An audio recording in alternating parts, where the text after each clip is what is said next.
سمجھیے. ایک چھوٹا سا سوال ہے کہ اسلام کی بنیاد کلمہ طیبہ پر ہے، لا الہ الا اللہ. بنی الاسلام علی خمس، 5 باتوں پر. 5، لیکن پہلے سب سے کلمہ. ہاں یہ کہیں گے، ٹھیک ہے. میری غلطی ہے.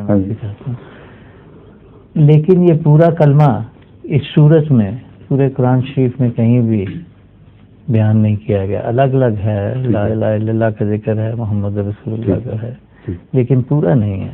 اس کی پورا تو ہے مگر الگ الگ ہے. الگ الگ ہے اس لیے کہ جو بنیادی ہے وہ لا الہ الا اللہ ہے. کیونکہ حضرت صلی اللہ علیہ وسلم نے فرمایا من قال لا الہ الا اللہ فقد دخل الجنہ. اور اس میں حکمت یہ ہے کہ لا الہ تو آغاز افرینش سے ہے، اور وہ عہد جو خدا تعالیٰ نے بنی آدم کی پشتوں سے ان کی صلب سے لیا، اس میں نبوت کا اقرار داخل نہیں ہے بلکہ لا الہ کا اقرار داخل ہے، الا اللہ. تو دراصل نبوت اسی کے اندر سے پیدا ہوتی ہے. اگر اللہ کے سوا کوئی معبود نہیں تو اللہ کے سوا کسی کو اختیار نہیں ہے کہ کسی کو کسی تعلیم، کسی طرز زندگی کا پابند کرے.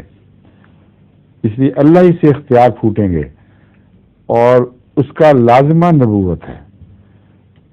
اور چونکہ لا الہ میں تمام انبیاء کی نبوت شامل تھی، اس لیے کسی ایک نبی کا نام معین طور پر نہیں رکھا گیا. سمجھے؟ تو اس پہلو سے وہ کلمہ تو بنیادی طور پر موجود ہے، اور محمد رسول اللہ بھی موجود ہے، اس کی گواہی بھی موجود ہے. ٹھیک ہے کہ نہیں؟ تو ان کو جوڑ لیں تو وہ بنیادی کلمہ بن جاتا ہے. اکٹھا ایک جگہ یہ نہیں فرمایا کہ اشہد ان لا الہ الا اللہ اشہد ان محمد رسول اللہ، یہ نہیں ملتا کہیں، لیکن دونوں کا اس بات قطعی طور پر موجود ہے.